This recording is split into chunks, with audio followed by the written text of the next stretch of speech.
What's up guys? Welcome back to TohirT channel. Tahir's here. I hope everyone had a fantastic week as always.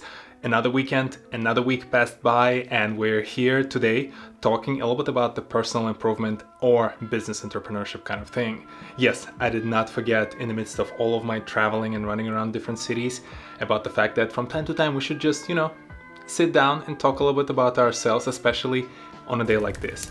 Weather sucks. It's evening, so let's grab something warm and let's talk a little bit about personal branding. As I was preparing to kick off year 2 on this YouTube channel, one of the big themes for me personally was figuring out where do I stand? Where does this channel stand in the midst of all of my professional life? Am I a creative person first? Am I a business person first? Can I be both? Can I be somewhere in between? Tell me if it sounds familiar, but frequently the society and the way the things are structured try to conform us to a particular mold, try to make us look or shape in a very particular way. If you're the business person, you should only be doing business. Or if you're creative, you should only stay in the creative lane. And there's not that much cross-pollination between those two functions or some of the other ones, like maybe you're a professional mechanic, maybe you're doing some constructions, things of that nature. But the big thing for me, the big thing I struggled always with is, why can't I be both? Why can't I be multiple things if I am passionate about that? Let's not forget that each one of us is a unique set of experience, past events that shaped our personality, our professional experience, and our education. And because of the fact that each one of us is so different, we should always strive to achieve that kind of a personal brand that truly represents our skills and our passions at the same time, because the last thing you really want to happen to you is that you try to excel at a particular field. You demonstrated yourself as an excelled professional, a specialist in that field, but you actually hated it. Or maybe there was some other passion that you had to give up because of the fact that you had to excel in this thing. And that's awesome. You're great at this thing, but if that other passion that you have to give up is big part of your personality, over time, this will be less and less important to you. It will be less enjoyable for you. And that's, I think, how those, midlife crises happen in the professional life, where people all of a sudden pivot from one particular, say, business, and they go and they open a surfing school somewhere on the beach in Hawaii. And as I start thinking about this video, I wanted to share with you these thoughts, because in my opinion, as you think through your own career, whether it's growing through the ranks of a particular company or opening your own business, or maybe just doing self-entrepreneurship and being kind of like that freelancer on your own who just does things on and off, in either of those cases, you should be very versed in demonstrating your personal brand. You should be very versed in communicating why a particular employer, a business, or a client should hire you. So this will be the first video out of several where I'm gonna cover different aspects of personal branding, and I'm just gonna be sharing things that I'm trying out for myself, and whether they work or they don't, we're gonna explore and experience them together. In today's video, we're gonna start with the basics, and I mean the basics. But don't rush to close this window yet, don't rush to stop this video, because I cannot believe that today, in 2018, these two very basic items are frequently missed by a younger professional or older professionals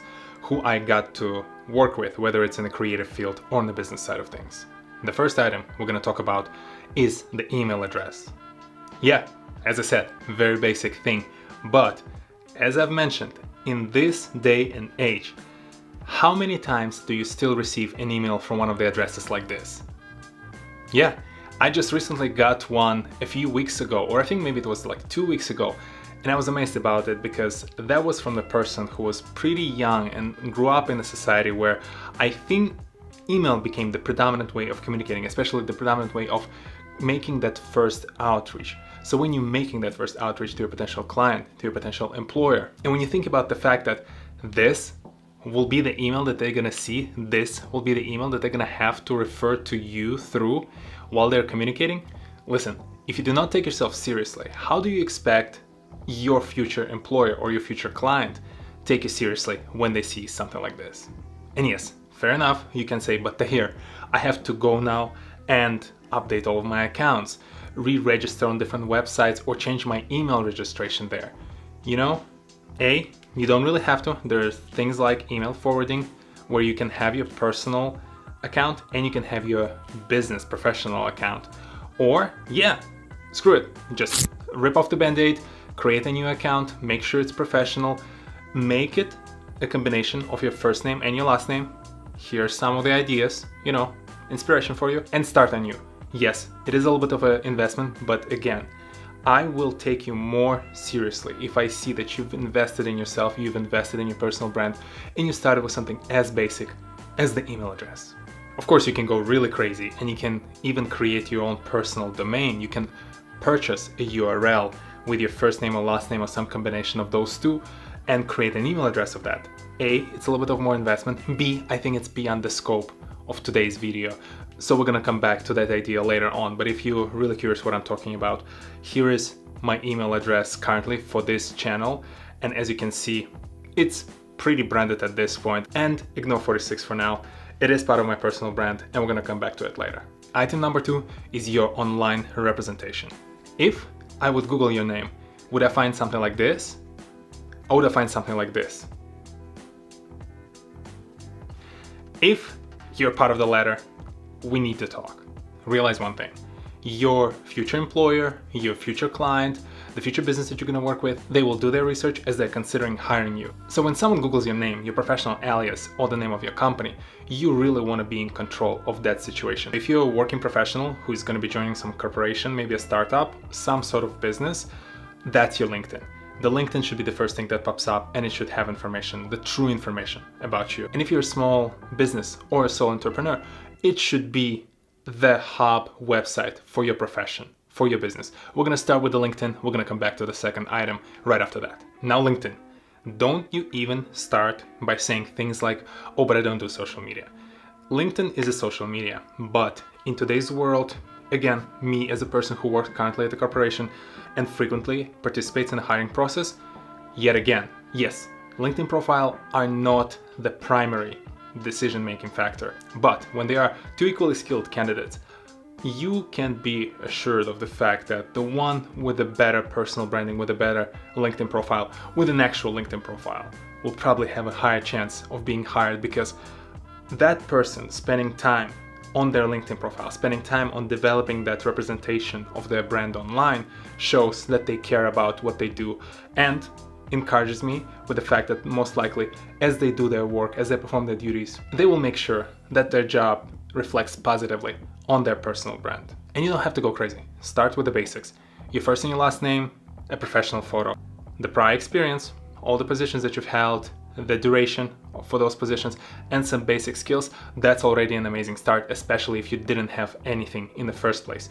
If you're already there, the next step after that is to really start adding bullet points under each role to tell a person what did you actually do there, or what kind of achievements or accomplishments you've reached while you were in those positions.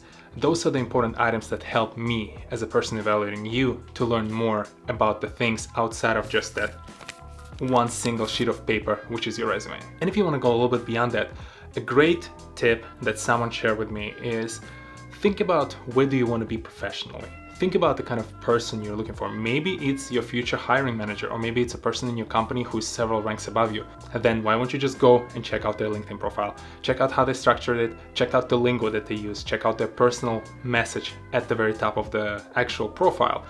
And pluck and, get inspired by some of the things. Steal some of the words, steal some of the sentences, redo them, make them represent you. This is a great shortcut to get you going. Believe me, you're not doing a copycat of another profile. Over time, you're gonna make it more and more unique. But for you to start, for you to be in a good place, you need to be inspired. And the professionally outlined profiles of those who are several ranks above you are usually a great source of inspiration for a great LinkedIn profile. Now on to you entrepreneurs, self-employed people, or small business owners. There are plenty of ways for you to create your personal brand out there on a budget. I totally understand that professional looking, high-tech, very flashy website can be very expensive to create and maintain. There are plenty of ways for you to create your online presence without spending a dime. If you're a photographer, there's an Instagram or a Flickr.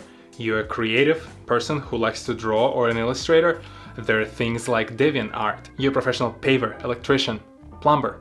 There, Home Advisor, there's Angie's List. Plenty of places for you to create your online presence. And guess what? Your future clients, your potential clients, as they research different options, most likely they're going to those websites. And most likely you yourself check those websites out, so you already know where you need to go. You just need to invest a little bit of time. Your business's name or your professional alias, whatever you use to represent yourself in public when you conduct business, that should be also represented on those websites, because help Google help your clients find you. It sounds more complex than it is. Again, you know exactly which websites are popular among your peers and your client segment. And as you grow, as you get more traffic, more audience looking at those pages, you can start worrying about things like more professional photos, more professional screenshots, maybe additional reviews if that's the kind of business you are in, but it takes time. You should not be discouraged when you see those amazing websites or amazing profiles. Those businesses started somewhere. You need to start somewhere because it's a digital era. People are doing their research online and you want to make sure you have a good looking presence. Okay, shameless plug. You can use this YouTube channel, TohirT YouTube channel, as an inspiration for those kind of professional representation. I'm not spending money on a professional website yet, but to represent my personal brand as a video creator, here is my YouTube channel. Now, this video already getting pretty long, so I'm gonna pause here. Let's remember the first two steps. Email address, make it look professional, make it look simple enough so that people can actually find you and it doesn't look ridiculous. Number two, your online profile, whether it's a LinkedIn profile for those who are in business or in corporations, or some sort of an Instagram, a Vimeo, a home advisor, Angels List, whatever it is, if you're a small business or a self-employed professional. And for those of you who are already there, great job. This game that we're all playing, it's like walking up the reverse escalator. If you just stand there still, you will keep going down. Only by moving up, by pushing yourself forward, will you continue progressing. That was a little bit of a far-fetched metaphor, but hopefully you got me. Okay guys, I'm all set for my video number 1 in this series about the personal brand. I hope you enjoyed it. Do you have your own tips and tricks or different things that you've learned as you were trying to establish your personal brand? Make sure to share with all of us those tricks in the comment section below. Other than that, I wanted to say thank you very much for stopping by. If you're new to this channel, you want to make sure to hit the subscribe button and check out the videos in the backlog. And if you're already a subscriber, thank you very much for coming back. As always, let me know in the comments below what you thought about this video, and I will see you all next Saturday, 10 a.m. Eastern, on this very channel. Peace! Let's go and do some personal branding.